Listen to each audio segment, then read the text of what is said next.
Hi student, welcome back to third sem computer operating system. Okay, myself Amit Rana and today we are discussing about PCB. Okay, તો આજના લેક્ચર્સમાં આપણે discuss કરીશું PCB ની. PCB means what? કે PCB એટલે process control block. Okay, આ PCB શું હોય છે? ઓકે, તો એના વિશે મેં તમને માહિતી આપીશ. હવે PCB એક એવી વસ્તુ હોય છે કે જે ઓપરેટિંગ સિસ્ટમ દ્વારા તૈયાર કરવામાં આવે છે. ઓકે, એ શું હોય છે? પીસીબી આખો પ્રોસેસ કંટ્રોલ બ્લોક હોય છે, એ fully dependent on operating system પર એ ડિપેન્ડન્ટ હોય છે. ઓકે, હવે પીસીબી બ્લોક્સ છે જે ક્યારે વપરાય? જ્યારે એવરી પ્રોસેસ, કોઈ પણ પ્રોસેસ જ્યારે એક્ઝિક્યુટ થવાની હોય ને તો પર પ્રોસેસે પીસીબી બ્લોક્સનો યુઝ થાય છે.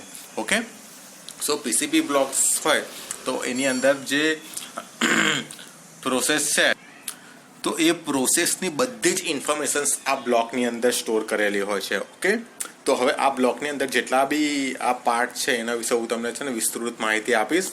વન બાય વન આપણે જોઈશું. ઓકે, હવે ઓપરેટિંગ સિસ્ટમ છે જેની અંદર આ જે ટેબલમાં રહેલી એન્ટ્રી છે જેને પ્રોસેસ કંટ્રોલ બ્લોક અથવા ટાસ્ક કંટ્રોલ બ્લોક પણ કહેવામાં આવે છે.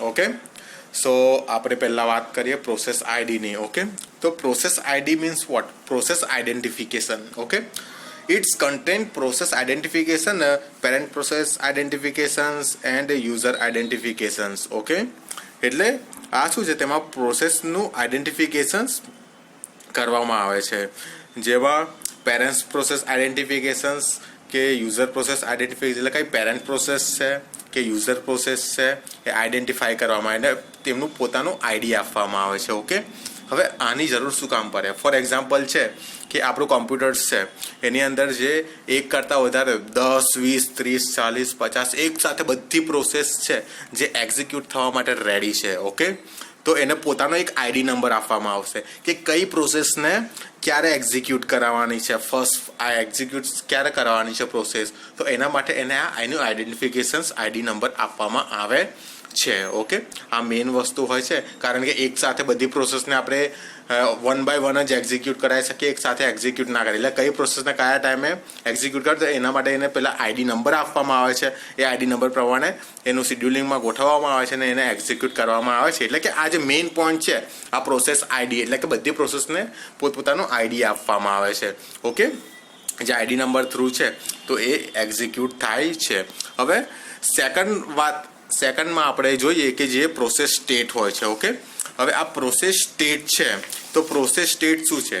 તો it's indicate the current state of process such as a new, ready, running, waiting or terminate. Okay, તો આ જે પ્રોસેસ સ્ટેટ છે તો આ પ્રોસેસ સ્ટેટમાં શું હોય છે કે આ જે પ્રોસેસ છે ઓકે, તો એનું એ હાલમાં એ કયા સ્ટેટમાં છે એનું આઈડેન્ટિફાય કરે, એટલે એ બતાવે છે કે તમારે જે પ્રોસેસ જોવી હોય તો એ હાલમાં કઈ કન્ડિશનમાં છે, કે એ ન્યૂ પ્રોસેસ એટલે કે એ ન્યૂ ક્રિએટ થઈ છે, એ રનિંગ સ્ટેટમાં છે એટલે કે એ ચાલુ રનિંગ છે.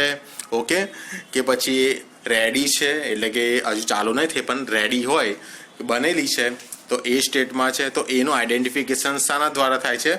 પ્રોસેસ સ્ટેટ, એટલે કે એનો કરંટ એ સ્ટેટ દર્શાવે છે, ready, running, waiting, terminate state. હવે ફોર એક્ઝામ્પલ હું તમને એક એક્ઝામ્પલ આપું કે આપણી પાસે બધી ઇન્સ્ટ્રક્શન્સ છે, 2-3 ઇન્સ્ટ્રક્શન છે, તો શું થાય છે કે આ ઇન્સ્ટ્રક્શન તમે એક્ઝિક્યુટ કરાવો છો અને વચ્ચે કોઈ ઇન્ટરપ્ટ આવી ગઈ કે મારે ઇમરજન્સીમાં ઇન્સ્ટ્રક્શનનું આ એક્ઝિક્યુશન કરાવવું છે, તો શું કરશે?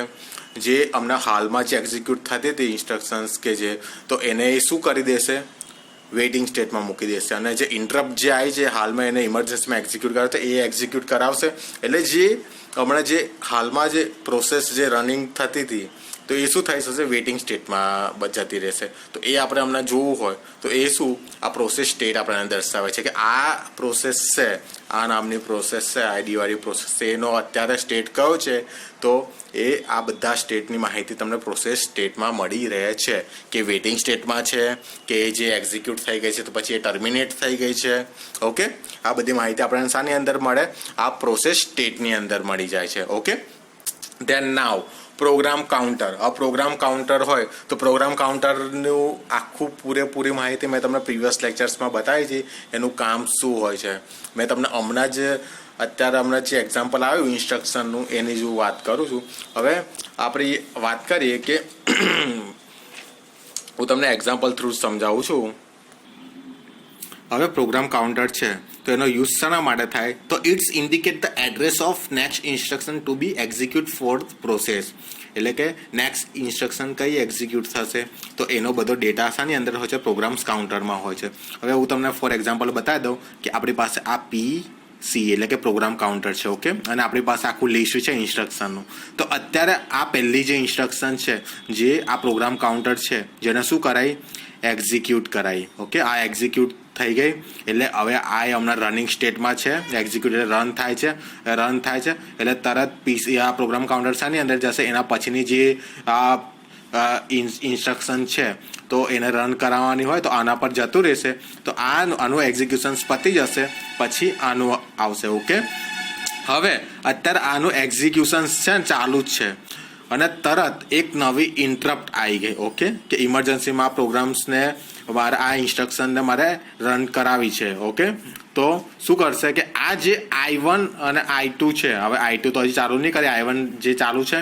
ઓકે, તો I1 ને એ શું કરશે વેઇટિંગ સ્ટેટમાં મૂકી દેશે. વેઇટિંગ. ઓકે, I1 ને એ શાની અંદર મૂકી દેશે વેઇટિંગ. અને આ જે ન્યૂ છે ન્યૂ ઇન્ટરપ્ટ છે તો એને એ ઇમરજન્સીમાં એક્ઝિક્યુટ કરાવશે. હવે આ ન્યૂ ઇન્ટરપ્ટ છે. ઓકે, જેને એક્ઝિક્યુટ કરાવી દીધું, હવે એક્ઝિક્યુશન પ્રોસેસ પતી ગઈ ને પછી એ ટર્મિનેટ થઈ ગઈ. તો પછી આપણે જે જૂની જે ઇન્ટરપ્ટ હતી, ઓકે, ઇન્સ્ટ્રક્શન જે હતી જૂની, તો એને કેટલા સુધી કામ થયું, કેટલી એ પૂરેપૂરી એક્ઝિક્યુટ થઈ કે નહીં, એ કેટલા પર્સન્ટેજ સુધી એક્ઝિક્યુટ થઈ હતી, તો એ બધી જ ઇન્ફોર્મેશન્સ કોની અંદર હશે પ્રોગ્રામ કાઉન્ટરની અંદર હશે. પ્રોગ્રામ કાઉન્ટરમાં આપણે જોઈશું કે આ I1 કેટલા સુધી એક્ઝિક્યુટ થઈ હતી તો એ પ્રમાણે એને ત્યાંથી રિઝ્યુમ કરવામાં આવશે. ફરીથી I1 ને એક્ઝિક્યુટ કરવામાં નહીં આવે. ઓકે, એટલા માટે પ્રોગ્રામ્સ કાઉન્ટરનો યુઝ થાય છે. એની અંદર બધી જ ડિટેલ હોય છે પ્રોગ્રામ કાઉન્ટરની અંદર. ઓકે, પછી I1 ને એક્ઝિક્યુટ કરાવશે, પછી I2 ને એક્ઝિક્યુટ કરાવશે. હવે પછી છે બીજી પ્રાયોરિટી એટલે કે CPU ઇન્ફોર્મેશન્સ. ઓકે, હવે આ શું છે કે it's include the process priority pointer to various scheduling queues informations about even on which process is waiting and other scheduling parameters.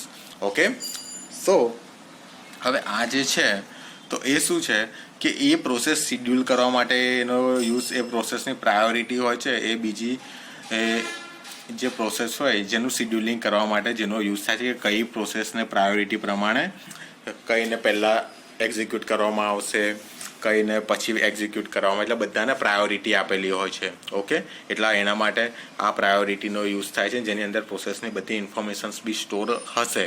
Okay, એટલા માટે આ પ્રાયોરિટી CPU ઇન્ફોર્મેશન્સનો યુઝ થાય છે. હવે આપણે વાત કરીએ છીએ રજિસ્ટરની. ઓકે, હવે રજિસ્ટર છે તો રજિસ્ટર શું છે કે various CPU register are use to during executions of process. Okay, they include accumulator, index register, stack pointer, general purpose register, etc. When context switching occur, all informations contained in the register and stored in this field to allow process continue correctly afterward. Okay, એટલે આ જે register હોય છે તો શું હોય છે જ્યારે પ્રોસેસનું એક્ઝિક્યુશન ચાલુ હોય છે તો એની અંદર ડેટા છે એને સ્ટોર કરવા માટે અલગ અલગ પ્રકારના CPU રજિસ્ટરનો યુઝ થાય છે. એટલે કે ફોર એક્ઝામ્પલ કોઈ પ્રોસેસ હોય છે તો રજિસ્ટરની અંદર અલગ અલગ શું કહેવાય આ રજિસ્ટર છે એની અંદર અલગ અલગ ઇન્ફોર્મેશન્સ માહિતી સ્ટોર થયેલી હોય છે ને એને કદાચ અર્ધ વચ્ચે એને રોકી દેવામાં આવે. ઓકે, પછી એને ફરીથી રિઝ્યુમ કરવામાં આવે તો એમાં કેટલી એની માહિતી હોય તો એ કયા રજિસ્ટરની અંદર સ્ટોર થાય છે એ બધી આપણને ઇન્ફોર્મેશન રજિસ્ટરની અંદરથી મળી જાય છે. અલગ અલગ પ્રકારના રજિસ્ટર હોય છે જે આપણે વાતચીત થયેલી.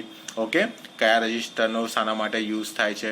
ઓકે, તો એની ઇન્ફોર્મેશન્સ જ્યારે પ્રોસેસ એનું એક્ઝિક્યુશન થતું હોય તો એ જે વેલ્યુઝ હોય જેને સ્ટોર કરવા માટે રજિસ્ટરનો યુઝ થાય છે. મેં તમને પહેલાં બી લેક્ચર્સમાં કીધું હતું રજિસ્ટરનો યુઝ શાના માટે થાય છે કે ટેમ્પરરી એ ડિટેલ સ્ટોર કરવા માટે યુઝ થાય છે, વેલ્યુને સ્ટોર કરવા માટે. પછી જ્યારે એ એક્ઝિક્યુશન્સ કમ્પ્લીટ થઈ જાય ત્યારે રજિસ્ટર ઓટોમેટિકલી એને ટર્મિનેટ એટલે કે રિમૂવ કરી દે છે. ઓકે, ને ખાલી થઈ જાય છે. એટલે રજિસ્ટરનો યુઝ તેના માટે થાય છે. ઓકે, હવે આ ફાઇલ લિસ્ટ છે, તો ફાઇલ લિસ્ટની આપણે વાત કરીએ. ઓકે, તો ફાઇલ લિસ્ટ શું હોય છે? ઓકે, તો જ્યારે પ્રોસેસ એક્ઝિક્યુટ થાય છે તો એની અંદર અલગ અલગ પ્રકારની બહુ બધી ફાઇલ હોય છે. તો કઈ ફાઇલ છે જેને રીડ કરાવવી છે, કઈ ફાઇલ્સ છે જે રાઇટ કરાવેલી છે. ઓકે, હવે આ ફાઇલ લિસ્ટ છે તો શું છે કે જ્યારે પ્રોસેસનું એક્ઝિક્યુશન થતું હોય તો અમુક ફાઇલો જેવી હોય છે કે એ ત્યાં ખુલ્લીને ખુલ્લી રહી જાય છે. ઓકે, તો જે ફાઇલ્સ જે પ્રોસેસના એક્ઝિક્યુશન દરમિયાન જે ખુલ્લીને ખુલ્લી રહી જાય છે તો એ ફાઇલ લિસ્ટમાં જે તે જમા થઈ જાય છે કે હા આ પ્રોસેસનું એક્ઝિક્યુશન થતું તો આ ફાઇલ ઓપન રહી ગઈ છે. તો એને આ લિસ્ટમાં એ દર્શાવવાનું કામ કોણ કરે છે? ફાઇલ લિસ્ટ કરે છે. ઓકે, હવે ઇનપુટ આઉટપુટ ઇન્ફોર્મેશન્સ. ઓકે, તો આ શું છે કે it's include the list of open files, input output device allocate to the process શું ડેટા. ઓકે, આપણે હમણાં ફાઇલ લિસ્ટની હમણાં વાત કરી એના જેવું જ હોય છે. ઓકે, એના જેવું હોય છે, પણ ઇનપુટ આઉટપુટ ઇન્ફોર્મેશન્સમાં શું હોય છે કે પ્રોસેસને એક્ઝિક્યુટ માટે કયા કયા ઇનપુટ આઉટપુટ ડિવાઇસ અલોકેટ થયેલા હોય છે તેની માહિતી શાની અંદરથી મળે છે? આ ઇનપુટ આઉટપુટ ડિવાઇસની અંદરથી આપણને મળે છે. અને કઈ કઈ ફાઇલો ઓપન રહી ગઈ છે અને એ બધી માહિતી આપણને શાની અંદરથી મળે છે?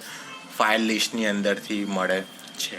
ઓકે, પછી આપણે વાત કરીએ કે આ જે પ્રોટેક્શન્સ હોય છે તો પ્રોટેક્શન મીન્સ વોટ, કે આ પ્રોટેક્શનની જરૂર શાના માટે હોય છે? કારણ કે આ ઓપરેટિંગ સિસ્ટમ જ આ પ્રોટેક્શન બનાવે છે. કેમ કે આ જે એક કરતાં વધારે બધી પ્રોસેસો હોય છે, ઘણી બધી પ્રોસેસો એકસાથે રેડી સ્ટેટમાં આવી ગઈ હોય છે. ઓકે, જે અલગ અલગ પોતાનું એક્ઝિક્યુશન્સ કરાવતી હોય છે, એકસાથે એક્ઝિક્યુટ થતી હોય છે, 1 by 1 થતી હોય છે.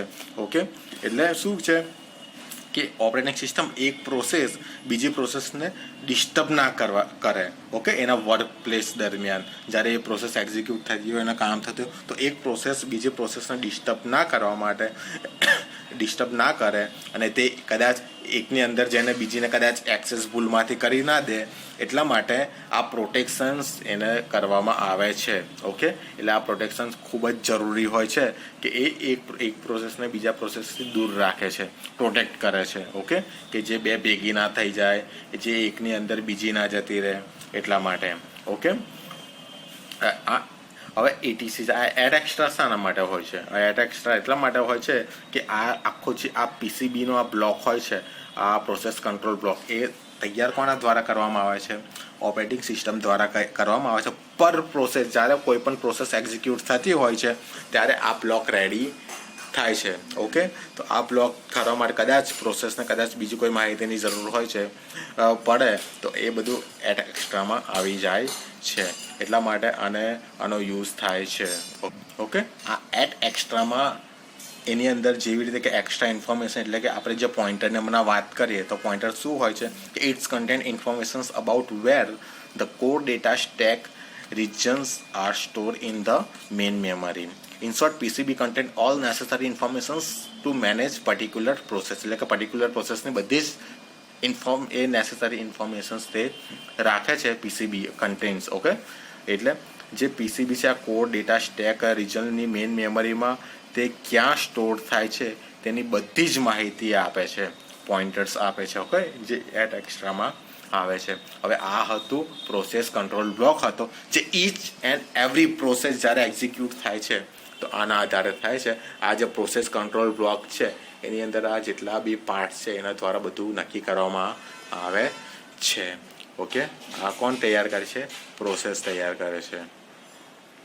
ઓકે, તો આપણે વાત કરીએ છીએ આ પીસીબી, જો કે આપણે હમણાં સેકન્ડ યુનિટમાં ચાલી રહ્યા છે. તો હવે હું તમને થોડી માહિતી આપી દઉં કે આપણે હવે થોડો ટાઈમ છે એ ટાઈમમાં હું તમારો એક ટેસ્ટ કન્ડક્ટ કરીશ. જે ઓપરેટિંગ સિસ્ટમમાં આપણો જે ફર્સ્ટ યુનિટ ચાલી ગયો છે એમાંથી એક ટેસ્ટ નીકળશે જે તમારા બધાએ આપવાનો રહેશે. ઓકે, 13 માર્ક્સ જે માર્ક્સ હું તમને કન્ફર્મ નથી કહેતો એ પ્રમાણે હું ટેસ્ટનું આખું જે ફોર્મેટ છે એવું બનાવવાનો છું અને પછી તમારો શોર્ટ ટાઈમમાં ટેસ્ટ લેવામાં આવશે એવું તમને જ્યારે એના અઠવાડિયા પહેલાં ઇન્ફોર્મ કરી દઈશ. ઓકે, ચલો, થેન્ક યુ.